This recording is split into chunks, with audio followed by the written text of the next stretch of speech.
The Galactic Council recoiled in abject terror as the holographic footage of Earth's new secret fleet, effortlessly obliterating the Voxari armada, flickered to life. Captain Ralph Jenkins watched the panicked alien politicians through narrowed eyes, his calloused hands tightening on the armrests of the captain's chair aboard the ISS Defiant. He had faced the Voxari countless times and barely escaped with his life.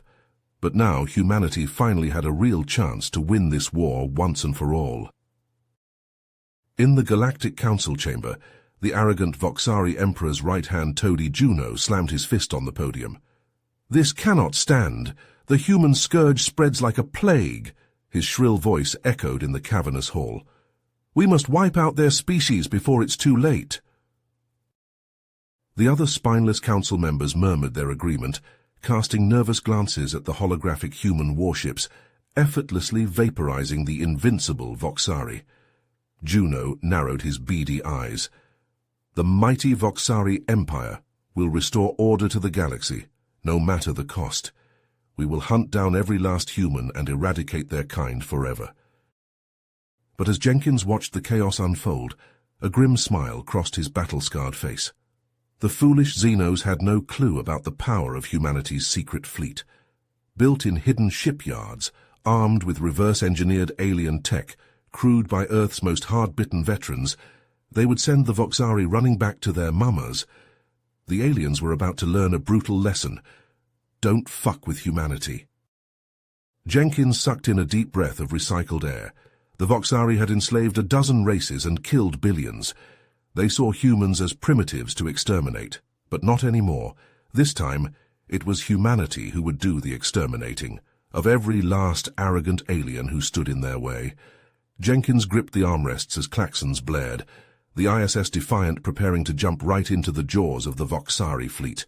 Time to show these Xeno scum what humans were really made of. The klaxons cut off abruptly as Captain Ralph Jenkins strode into the briefing room, his senior officers snapping to attention. Jenkins' eyes flashed as he took his seat at the head of the table. The room crackled with tension, the officers exchanging nervous glances. They knew something big was about to go down. Jenkins leaned forward, his gaze boring into each of them. "We have a situation.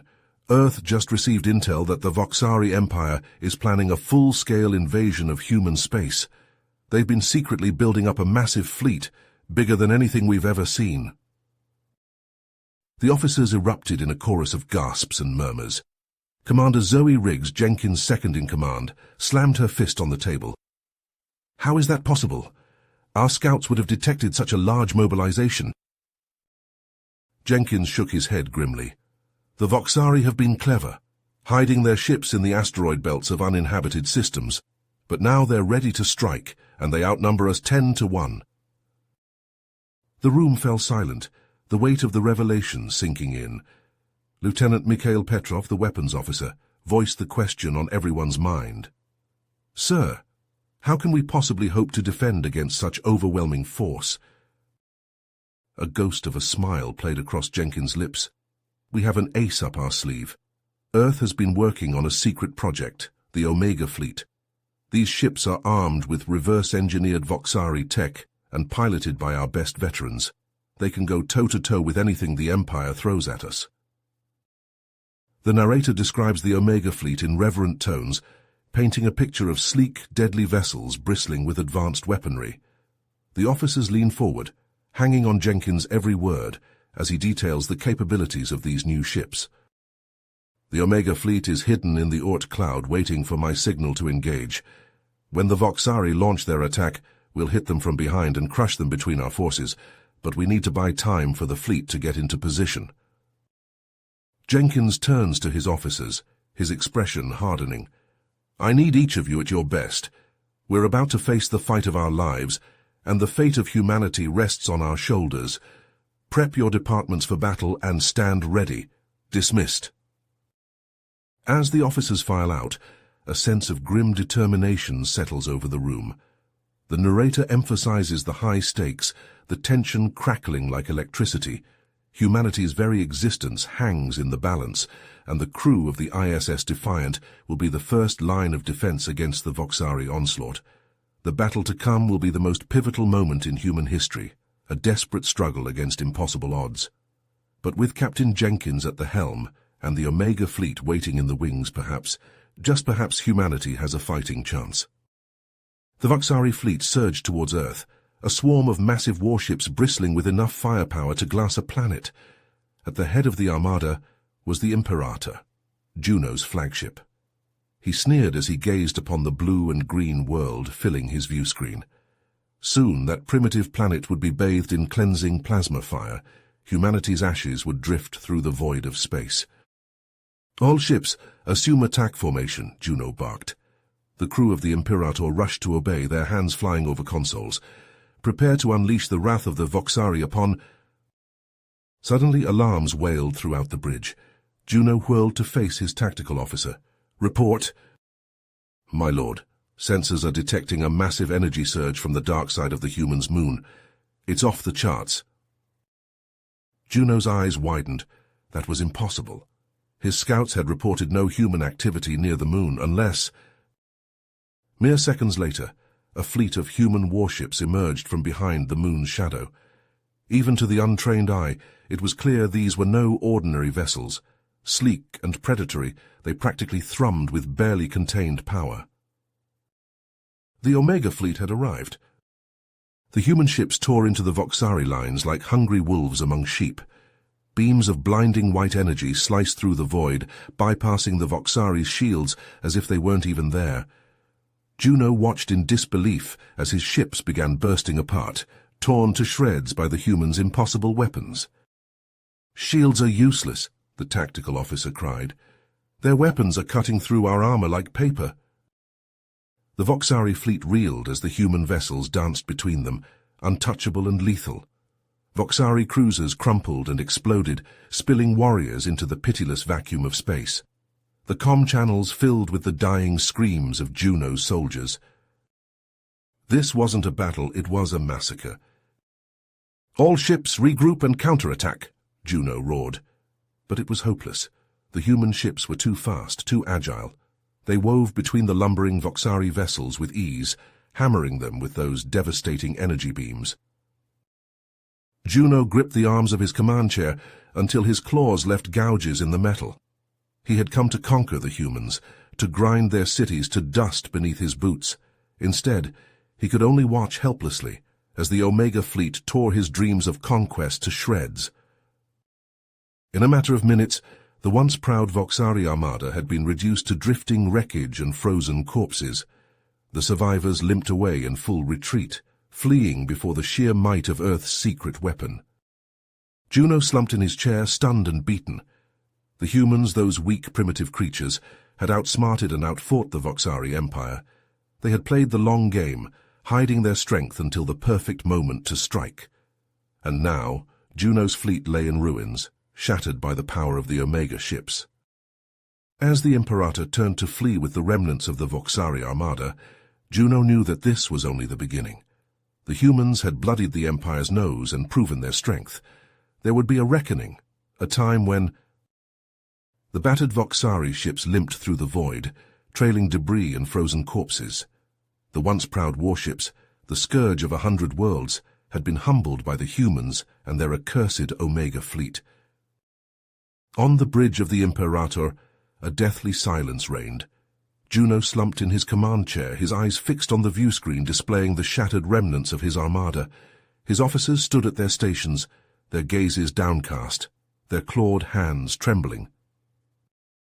The narrator watched as the weight of the Voxari's defeat settled upon them like a suffocating shroud. For generations, the Voxari had reigned supreme, their military might unquestioned. They had crushed countless species beneath their boots, enslaved worlds, and built an empire on the bones of the vanquished. And now they had been beaten. Not just beaten, but utterly humiliated by the very race they had sought to conquer. Juno slammed his fist on the armrest, his voice a guttural snarl. How? He fixed his burning gaze on his intelligence officers. How did the humans hide this from us? How did they build such ships, such weapons, without our knowledge? The officers quailed before Juno's fury, stammering excuses and apologies. They had no answers, no explanations for the Voxari's catastrophic failure. The narrator turned away from the pathetic scene, the once mighty Voxari reduced to whimpering sycophants. Even in defeat, they understood nothing of humanity's true strength. The scene shifted, the bridge of the Imperator dissolving into shadow. In its place, a darkened room materialized, lit only by the sickly glow of a hollow projector. Juno stood before the flickering light, his posture rigid, his expression unreadable. A hooded figure stepped into the projector's beam, features obscured beneath a heavy cowl. The narrator leaned forward, a flicker of unease in his incorporeal gut. Something about this figure, this human, radiated danger. "I have some explaining to do," Juno growled. "Your intelligence on the human's capabilities was woefully inaccurate." The figure inclined its head, a gesture of mock apology. The Omega fleet was a carefully guarded secret, even among Earth's populace. Its existence was known only to a select few. The figure proceeded to detail the fleet's origins, the narrator hanging on every word. The ships were the product of decades of covert research, reverse-engineered from technology, scavenged from the wreckage of alien vessels. Earth's brightest minds had labored in secret, hidden from the prying eyes of the galactic community, to create the most advanced warships in human history. "The Omega fleet is Earth's ace in the hole," the figure concluded, "a weapon to ensure human supremacy in the face of any threat." Juno's eyes glittered with a predatory light. "And yet you come to me. Why betray your own kind?" The figure laughed, a sound devoid of warmth. "The fools in charge of Earth's government are weak. They lack the vision, the ruthlessness needed to lead humanity to its rightful place as the masters of the galaxy." It leaned forward, its voice a sibilant whisper. "But with your help we can change that. We can seize control of the Omega fleet and use it to crush any who oppose us." Juno bared his fangs in a savage grin. "And in return?" "In the new order, those loyal to our cause will be rewarded with positions of power and influence, a place at the side of the true rulers of the galaxy."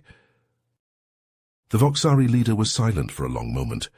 The narrator could practically hear the gears turning in his skull, weighing the risks and rewards of this unholy alliance. Finally, Juno extended his hand. The hooded figure clasped it, sealing the pact with a grip that could crush bone. As the scene faded, the narrator felt a chill run down his non-existent spine. Captain Jenkins and the Omega fleet had emerged victorious from their first clash with the Voxari, but new and insidious threats were already gathering on the horizon. The war for humanity's future had only just begun, and the road ahead would be paved with blood and betrayal. The narrator's voice echoes through the void of space as the Omega fleet strikes at the heart of the Voxari Empire. Captain Jenkins led his ships in a series of daring hit-and-run attacks, targeting key military installations and supply lines. The Voxari, once so confident in their superiority, found themselves on the defensive, scrambling to counter the humans' guerrilla tactics. The scene shifts to the Imperator's bridge, where Juno paces like a caged beast, his claws gouging deep furrows into the deck plating. His officers cower before his rage as reports of the Omega fleet's victories pour in. "How can this be happening?" Juno roars, slamming his fist into a console. "We are the Voxari. We have crushed 1,000 worlds beneath our boots." The hooded figure steps from the shadows, its voice a sibilant whisper. "The humans are proving more resilient than we anticipated, but there is still a way to break them." It leans in close, its breath hot against Juno's ear. "We must strike at their heart, at Earth itself."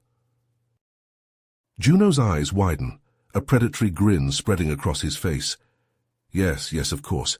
We will crush the human spirit by destroying their homeworld. They will learn the price of defiance. The narrator's voice takes on a grim tone as the scene changes once more.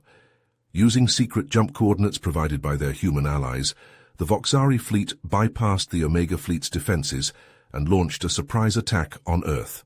Chaos erupted as Voxari troops landed in major cities, their weapons cutting through civilians and defenders alike. On the streets of New York, a young girl cries out in terror as a hulking Voxari warrior looms over her, its plasma rifle aimed at her head. Suddenly, a burst of gunfire rips through the alien's chest, and it collapses in a heap. The girl's father stands over the corpse, a smoking assault rifle clutched in his hands. "Run, Sarah," he shouts, turning to face the oncoming horde. "Run and don't look back." Similar scenes play out across the globe as humans take up arms to defend their homes. In London, a group of office workers use improvised Molotov cocktails to set a Voxari tank ablaze. In Tokyo, a teenage hacker uploads a virus that disables the invaders' targeting systems, buying precious time for the city's defenders. Aboard the ISS Defiant, alarms blare as Jenkins receives word of the invasion. "All ships, set course for Earth," he barks, his eyes blazing with fury. "We're going home, and we're going to kick these bastards off our planet." The Omega fleet arrives to find Earth in chaos, with Voxari troops running rampant through the streets. Jenkins leads his Marines in a desperate ground battle, the air thick with the stench of blood and cordite. The narrator describes the brutal close-quarters combat, with humans and Voxari locked in a deadly embrace. So amidst the carnage, Jenkins spots a familiar figure. Juno, his armor splattered with human blood, his eyes alight with madness. The two leaders clash in a titanic duel, their personal struggle mirroring the larger conflict between their species. "You think you can win, human?" Juno sneers, his blade clashing against Jenkins' own.